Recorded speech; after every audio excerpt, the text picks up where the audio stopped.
using my presidential authority to activate an additional security assistance.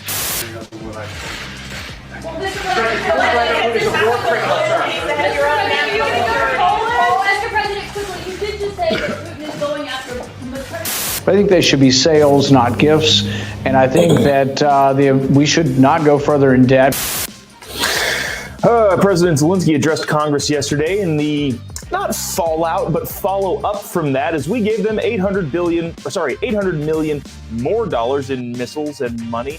Also, really interesting piece about how China is now fitting into this big puzzle between us, Ukraine, Russia. Fascinating stuff, and interest rates are going up, so that's not good. But you should know about some things going on within the Federal Reserve. All that and more coming up on this episode of Daily Caller Live. Thanks so much for streaming and tuning in today. My name is Jobob. Daily Caller Live starts right now. 1. Here we go! That might be the only brown guy on earth named Jobob. That is actually her name is Jobob. Live from a dingy bunker, completely cut off from the outside world, except for you fine folks. My name is Jobob. Thanks so much for tuning in to Daily Caller Live on today. It is St. Patrick's Day, March 17th, the year of our Lord 2022. As you can see, I'm wearing the traditional green, even though it is a culture, not a costume. St. Patrick's Day. Happy St. Patrick's Day to you. Maybe the only bit of good news we've got today, because unfortunately it's kind of a dreary day in the news world. Yesterday, President Zelensky addressed Congress in like a theater. It wasn't. They didn't play it in the House or the House or Senate floor. It was like in a theater somewhere. But both Senate and Congress showed up. We played a bunch of clips from that yesterday. Zelensky made his big ask of please institute a no-fly zone. But then also said, if you can't do that, do me some solids somewhere else. President Biden then came out pretty much immediately after and announced another huge package going to Ukraine. Here's that press, not really in a press conference, more of an announcement, because I got a video to play after that of him not taking any questions, as he generally does. But here is a clip of President Biden announcing $800 million more dollars going to Ukraine after Zelensky addressed Congress. If you haven't already, click the little like button. Really appreciate it. Click the little share button. Really helps us out, get to more people. So if you wouldn't mind doing that, that'd be super helpful. Watch this from President Biden. And it's clearly helped Ukraine inflict dramatic losses on Russian forces. On Saturday, my administration authorized another $200 million to keep a steady flow of weapons and ammunition moving to Ukraine. Now I'm once again using my presidential authority to activate an additional security assistance to continue to help Ukraine fend off Russia's assault. An additional $800 million in assistance. That brings the total of new U.S. security assistance to Ukraine to $1 billion just this week. Okay, so the president this week alone authorized $1 billion through his own executive office. That's not including that $13.6 billion from that massive $1.5 trillion omnibus spending that passed through Congress late last week, I believe. So there's that. The president also didn't take any questions asking about that. I've got to stick around because I got a really interesting Rand Paul clip coming up after this, but this is President Biden signing that piece of executive money sending check, essentially, and then not taking any questions after that. Again, if you haven't already, click the like button. I see a couple. There are more of you watching than have clicked the little like button. Would really appreciate it. Doesn't cost you anything. Doesn't really do anything to you. It just helps us a lot. So if you wouldn't mind doing that, cheers, President Biden. Not taking questions after spending $1 billion freaking dollars of taxpayer money. Yeah, I can't really hear what he's saying there, but I think he's just saying, this is a great idea. Signs the bill as he does. Not the bill, sorry. Mr. President, what will it take for you to send the Polish MiGs that President Zelensky is asking for? I'm not going to comment on that right now. I'm not going to comment any other than what I told you to say. Well, Mr. President,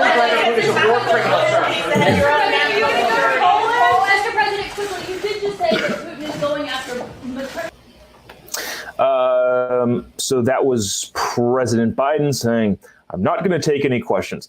I'm not going to comment on that right now. He just spent $1 billion through executive action, not voted in by Congress. Congress spent 13.6 or some like almost $14 billion. But the president in the last week has authorized $1 billion of taxpayer money. One guy. I feel like there should be a system in which we all vote for people who maybe represent us, and they get to vote on whether or not we're going to send $1 billion to another country. Oh, wait. We do have that system. It's called Congress. But apparently, the executive can just subvert Congress and spend $1 billion without really batting an eye or answering any questions. Sweet. Great system you got there. I do want to get to this last clip. This is Rand Paul, unregistered libertarian senator from Kentucky, on Newsmax yesterday. He said something actually pretty dang interesting that, I'd thought of, we'd all thought of, but nobody's really talking about it in terms of like this. This is Rand Paul. Listen to what he says about regarding sending money and funds and weapons to Ukraine. Check this out. Well, billions do matter, and I've insisted each time that any spending comes through Congress, whether it's for war, whether it's for peace, whether it's for welfare, whether it's for COVID, that it be offset. So I have introduced amendments in the past to these requests for arms that they be paid for. I think the American people should know that it should come from somewhere rather than just borrowing more money. Instead, most of the proposals that have gone through in recent days to weeks have just been borrowed money. So we're just borrowing more money, becoming further in debt, and I think ultimately it does weaken us. This doesn't mean I don't have sympathy for Ukraine, or I'm actually not in favor of selling them arms, but I think they should be sales, not gifts. And I think that we should not go further in debt, because ultimately we are the backstop to the world. And if we are indebted to such a degree that we destroy our currency or our country, who will be the backstop then? So that was, I thought, was really interesting. Kind of, I think, echoes the opinion of a lot of people. It's like, hey, this is not saying that I don't feel bad for Ukraine. This is not saying anything other than I don't know if we should spend the massive amounts of money that we don't have, by the way. All of the money that President Biden just sent over through his executive decisions and all of the money that Congress sent over through their omnibus package, we don't have. That is not saying that we don't care for or feel sympathy for the people on the ground in Ukraine. All that's saying is that, just so you know, American people, when you want to talk about doing more and everything we can to send military equipment and monetary aid over to Ukraine, we don't have that money. That's not money that exists. Let me see. So here's the thing. And let me know in the comment section here, because I really do. I'm not sure how to continue covering this situation. I think I saw a poll over the weekend, like 87% of Americans are following this Ukrainian story closely, the Russian invasion of Ukraine closely. So with that, it would be bad to not talk about it. But at the same time, there's so many different angles to this, and I don't know what people want to hear. So let me know in the comment section what you are looking to get out of information about Ukraine and Russia, because there was a theater that was used as a bomb shelter that was bombed by the Russians like a couple hours ago. Do we want to talk about that sort of stuff, or do we want to talk about like big major policy stuff that could have very long lasting implications? I tend to go on the policy side, which is why I brought this article from Reuters that I thought was fascinating about how China's engagement in the Russian invasion of Ukraine and the U.S.'s reaction to that Chinese engagement is going to be interesting. This is from Reuters again, talking about the talks that happened yesterday in Rome between U.S. officials and Chinese officials regarding Russia and Ukraine. The Biden administration made an orchestrated gamble this week, issuing several public and private threats to Beijing that will face consequences if it supports Russian invasion in Ukraine. Again, I bring this sort of thing up because I feel like this matters more. Are bombing, shelling Ukrainians' cities terrible? Yes, but you can find all that stuff elsewhere. This is a policy thing, and that's why I think this is interesting. The strategy was capped by a tense 7-hour meeting in Rome on Monday. Sorry, it was Monday. Between U.S. President Joe Biden's National Security Advisor Jake Sullivan and Chinese top diplomat Yang Jie. I think that's how you pronounce it. Chinese President Xi Jinping will speak with Biden on Friday about managing the competition between our two countries, as well as Russia's war against Ukraine, the White House said. Reuters inserts that this will likely not be an easy conversation. Beijing was combative in the Rome talks, people briefed on these interactions say. One U.S.-based person briefed on the meeting described Chinese officials as tough and offensive. Another simply said the talks did not go well. To recap quickly, Jake Sullivan and China's top diplomat met in Rome for 7 hours on Monday, and it didn't go well, according to a lot of people familiar with the conversation. The United States on Monday told allies in NATO and several Asian countries that China had signaled its willingness to provide military and economic aid to Russia to support the war in Ukraine, an accusation that China denies. Sullivan had warned before the talks that China would absolutely face consequences if it helped Moscow evade sweeping sanctions over Ukraine. The United States, the corporate world, the rest of the world, a bunch of NATO allies, obviously sanctioned Russia hard, cut off their banking system organizations, pulled out of a lot of Russian deals that they had going. Obviously, everybody looking at that situation, whether or not we should levy sanctions, are going to say, well, they're just going to partner with China. So that's what this is trying to stop, the Russian partnership with China.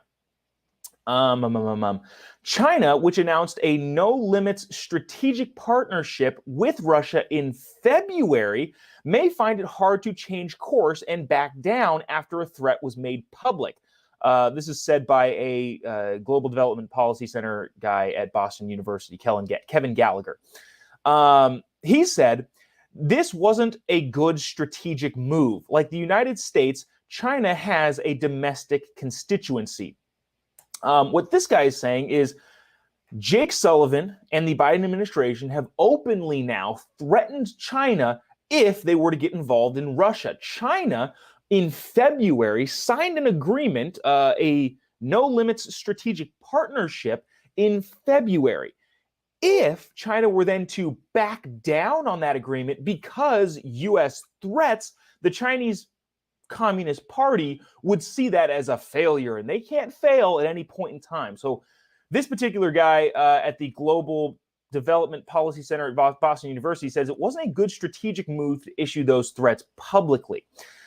The Reuters article goes on to say a move to sanction China over Ukraine would have potentially dire consequences, not just for China, but also for the U.S. and global economies. Analysts say China trades vastly more with the United States and its NATO allies than it does with Russia, and the Chinese economy relies heavily on international markets and capital. However, the talks between Sullivan and Yang did not focus on trade, a U.S. official noted. So that, to me, is the more interesting thing going on here with regards to China and with regards to the Russia-Ukraine. I'd rather talk about this stuff because I feel like this stuff is almost way more important long-term. That doesn't mean there's no sympathy for Ukrainians. That doesn't mean a lot of the terrible stuff going on there isn't happening. I just, in terms of covering this sort of stuff, I feel like it's more important to look at this in terms of how it's going to affect the American people long term. So I don't know. Let me know in the comment section if that's the direction we should continue going, because there's a lot of different aspects we can cover, but I feel like China is crazy important in this U.S., Russia, Ukraine, China equation. To move on from Ukraine a little bit and back to domestic policy here, this is not the best news on St. Patrick's Day. Interest rates are going up. The Federal Reserve voted yesterday, to hike interest rates. Backstory, interest rates are at a historical low and have been for a couple of years. And I think they were lowered to zero throughout the whole COVID pandemic to try and stimulate the economy. If you don't know, the Federal Reserve is the central bank of the United States. They set the interest rate that a bunch of banks and credit card institutions and mortgage institutions follow. When interest rates go up, people borrow money less, and therefore there's less economic stimulation. People save more. During the pandemic, during the COVID era, the United States government and the Federal Reserve wanted people to spend money. So they lowered interest rates to basically nothing. People took out a bunch of loans, and the government spent a ton of money that it doesn't have. As you can see, inflation, due to that decision, went crazy high. Now, the Federal Reserve is trying to tamper that down by raising interest rates and slowing the economy. Last year, in December, the Federal Reserve said that they were going to raise interest rates 3 times this year. In 2022, their interest rates are going to go up 3 times. But that has changed given how inflation has continued to go up. Again, if you haven't already hit the little like button or the little share button or the little angry button or the laughing button, whatever emotion that you're feeling, just hit that little button right here. It really helps us out. Really, really appreciate you doing so. But this from the Federal Reserve. Oh, sorry. This is from the Wall Street Journal. Federal Reserve officials voted on Wednesday to lift interest rates and penciled in 6 more increases by year's end. So end of last year, they were saying we're going to raise it 3 times. Now, over the course of this year, they're going to raise it 7 times. This is the most aggressive interest raise pace in more than 15 years in an escalating effort to slow inflation that is running at its highest level in 4 decades. The Fed will raise the benchmark federal funds rate by a quarter percentage point, ranging from 0.25 to 0.5, the first rate increase since 2018. So it's interesting how this is worded, and I feel like we should take note of this, as percentages of the overall don't necessarily indicate the amount of increase. What I mean by that is the federal interest rate rose by, it says, 0.25%. That doesn't seem like much, but in reality, it was already only 2.5%. So they raised another quarter. Basically, they doubled it. The Federal Reserve, again, doubled the interest rate, which is its first rate increase since 2018. Over the past 2 years, low rates and low inventory have fueled a white-hot housing market. If you're looking to buy a house, or you've been looking to buy a house, it remains to be seen how interest rates are going to affect the housing market. One, it's going to be possibly a little bit more difficult. Not a little bit more difficult, but maybe, it would make it a little more difficult to get a loan, because your monthly payment would go up, because your mortgage interest rate would go up. Speaking about housing, the white-hot housing market, with skyrocketing home values leading to fierce bidding wars. As of January, the median sales price for a single-family home stood at $357,000, up 16% year over year, according to the National Association of Realtors. So there is speculation that the housing market would slow down just a little bit. The prospect of higher rates has begun to reduce refinancing demand, and rising mortgage rates will likely create even more difficulty for those hunting. So there's that. If you were fortunate enough to already own a house before this, congratulations. It's possible the value of your home is going to go down a little bit in the next couple years, just because the demand is going to be a little bit less. But that's all by design of the the Federal Reserve. And it remains to be seen how this will ultimately affect everybody. I know that's a little bit boring, and I noticed a lot of you logged off, but I feel like that's interesting and something that we should. The Federal Reserve raising interest rates is going to have a bigger effect on your daily life than the Russia-Ukraine situation. So that's why I want to bring that up. I want to end this like maybe on a little bit, not a brighter note. No, it's not brighter at all. It's just less government related. This is so this is Netflix. Anybody have Netflix in here? Let me know in the comment section if you're a Netflix user. I have Netflix. And by that, I mean my parents have Netflix, and I log on to their account. But after a year of turning blind eye to password sharing, Netflix Inc. has had enough. The streaming giant is making moves to charge users who share their accounts with people outside of their household. Oh no, said every college student and millennial who've been mooching off their parents' Netflix account for the last 10 years. Netflix says the new option will be tested over the next few weeks in Chile, Costa Rica, and Peru before introducing changes to other countries. Netflix is cracking down on whether or not people are going to share passwords. Existing subscribers will be able to add sub-accounts for up to 2 people that don't live with them at an additional cost. In Costa Rica, the feature is going to cost $3, $2.99 a month to add an additional sub user. So fortunately, I guess it looks like the price isn't going to be going up crazy high. It's not going to be double because you're now sharing your password. You're not going to have to pay for your own, but there is going to be an additional cost for having users who don't live in the same household who consistently watch on the same account. So I don't know why I said that might be brighter news, but that's that. So we will keep an eye on what's going on in Ukraine. Again, I'm going to peruse through these comment sections.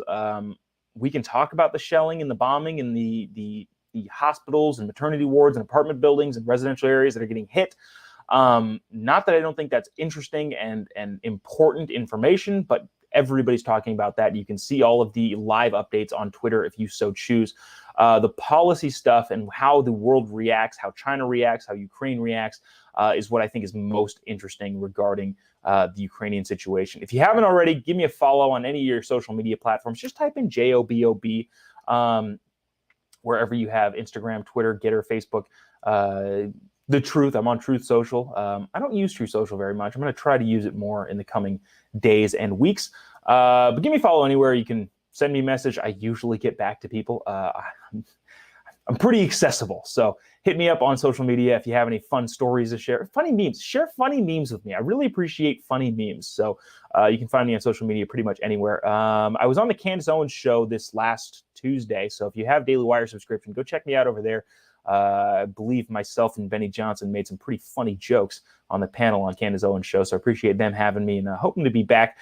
That's going to do it for us today. We'll see you tomorrow. Back finally in the dingy bunker after a week on the road here with our makeshift setup mock studio. Appreciate you tuning in. We'll see you tomorrow. Bring you any updates that are going on in Ukraine and especially domestically. See you then. God bless America.